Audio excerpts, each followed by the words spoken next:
The diary smelled faintly of lavender and old paper. Its pages were yellow, edges curled like they'd been turned too many times. I found it tucked inside a box labeled, "Winter Clothes, Don't Throw Away." But this wasn't about sweaters or scarves. When I opened the first page, I saw her handwriting, my mother's, steady and graceful, just the way I remembered. But what I read next made my hands tremble. If my daughter ever finds this, I hope she forgives me.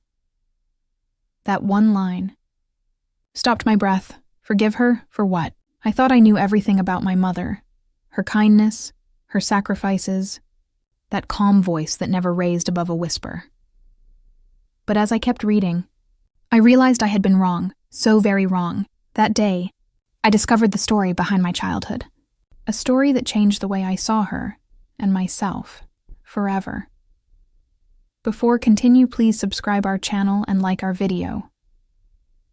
My name is Emily, and I grew up in a small American town where everyone knew each other's business. My mother, Margaret, was quiet. She worked as a school secretary and rarely spoke about her past. I always thought she was just private. Now I wonder if she was protecting herself. After she passed away 2 years ago, I inherited the old family house.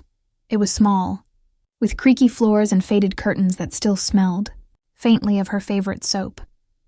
Every room held her presence, from the little wooden cross above her bed to the china teacups. She never let anyone touch. Growing up, I believed we were an ordinary, happy family, or close enough. My father died when I was 7, and my mother raised me alone. She never complained. She worked long hours, cooked simple meals, and always said, "We have enough. Emily, that's what matters." But as I got older, I realized how little I knew about her. She never told me how she met my father. She never showed me wedding pictures.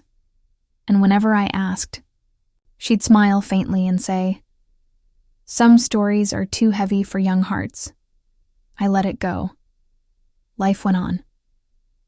After I got married and moved out, our conversations became shorter, rarer. She always sounded fine. Always said, "Don't worry about me." When she passed away quietly in her sleep, I thought she had lived a peaceful life. Didn't question it, not until I found that diary. It started on a rainy afternoon. While I was sorting through her things, I planned to donate most of her clothes and keep only what mattered. Then, in that old box under a folded shawl, I found the diary. It was bound in brown leather, smooth from years of touch. At first, I thought it was one of her prayer journals, but the first entry had a date, May 12th, 1989. That was the year I was born. She wrote, "He promised to return. He swore he loved me, but love doesn't leave without saying goodbye." My eyes widened. Who was he? My father? I turned the page, my heart pounding. She wrote about betrayal, about a man who had walked away before I was even born. A man she had loved deeply. She said she raised me alone because she couldn't bear to tell me the truth. The truth? That night, I sat in silence for hours. The clock ticked softly. Rain tapped against the window, and I could almost hear her voice. Calm, sad, and filled with something I'd never recognized before. Shame. The next morning, I couldn't focus on anything. The words from that diary haunted me. Who was my real father? I called my aunt, my mother's sister, Linda. We hadn't spoken in months. When she answered, her voice was cautious. "Linda," I asked, "did Mom ever tell you who my father really was?" There was a long silence. Then she sighed. "Emily, some things are better left alone." Her voice cracked. And that told me everything. There was something. The following week, I searched through every drawer, every box, birth certificates, letters, receipts, anything. And then I found it, an envelope addressed to Margaret Carter in a man's handwriting. The letter inside was short. "I'm sorry. I can't face them. Maybe one day she'll understand." It wasn't signed. I spent hours staring at those words. the cowardice dripping from them. Was this the man who had left her? The man who had left me? The next diary entry cut even deeper. He married someone else, Emily, a woman his family approved of. I was a mistake they wanted to erase. I read that line over and over until the words blurred. All my life, I had believed my father had died. But now it seemed he had simply left, and my mother, proud, gentle, dignified, had carried that secret her whole life. She never spoke badly of him. Never turned bitter, she just lived. Still, I couldn't stop wondering, did he know about me? Was he still alive? Did he have another family somewhere, living the life we never had? Each question hurt more than the last. At night, I dreamt of a faceless man, and every morning, I woke with tears on my pillow. That's when I knew. I had to find the truth. Weeks later, while sorting through more boxes, I found another envelope.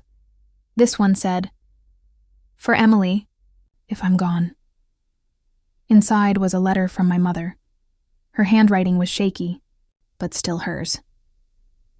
My dearest Emily, if you are reading this, it means I am no longer there to explain.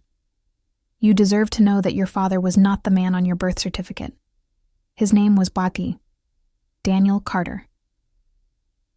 We loved each other once, but his family did not approve. When I told him I was pregnant, he left. I chose to raise you alone, with honesty in my actions, if not in my words. Please don't hate him, or me. I only wanted to protect your peace. I sat on the floor, the letter trembling in my hands.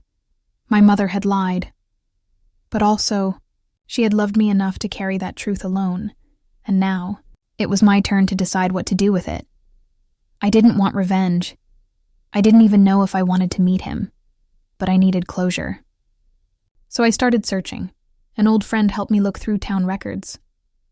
After some effort, we found a Baufai Daniel Carter, living in another city, a retired lawyer, married, 2 grown children, a comfortable life, built on silence. I wrote him a letter. I didn't accuse. I didn't demand. I simply said, "Dear Mr. Carter, my name is Emily. I believe you once knew my mother, Margaret Carter. She passed away last year. Recently found letters that suggest you might be connected to my family. I would appreciate a chance to speak with you, just once." Mailed it, and waited. Days turned into weeks. Every sound of the mailbox made my heart skip. Then, one afternoon, a letter came. "I'm sorry. I cannot help you. Please do not contact me again." I stared at it until my eyes burned. He was alive. He knew. And still, he wanted to pretend I didn't exist. For a moment, anger rose, sharp and hot, but I didn't let it consume me. Instead, I placed his letter beside my mother's diary. 2 truths, side by side, and I made a choice. I would not let his silence define me the way it had defined her. Months later, I visited my mother's grave. The autumn wind was soft, carrying the scent of dry leaves. I brought the diary with me. Kneeling beside her stone, I whispered, "I found out, Mom." I told her everything. The letters, the man, the silence. Then, softly, I said, "You were right. Some stories are too heavy for young hearts. But I wasn't a child anymore, and I could carry it now, with grace." I didn't need to meet him. I didn't need an apology. Because in every page of that diary, I saw proof of her love. She had given me everything, even when she had almost nothing. I placed the diary on her grave and whispered, "Rest now. Mom, I understand." Then I walked away, lighter somehow.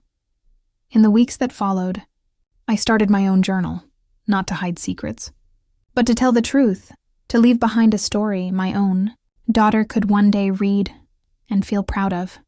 Because love isn't always clean or perfect. Sometimes it's quiet. Sometimes it's the strength to forgive those who don't deserve it, and to honor those who carried your pain so you wouldn't have to. My mother's diary didn't break me. It freed me. Thank you for listening to my story. If this story touched your heart, please like, share, or comment below. And don't forget to subscribe for more calm, heartfelt stories about love, loss, and quiet strength.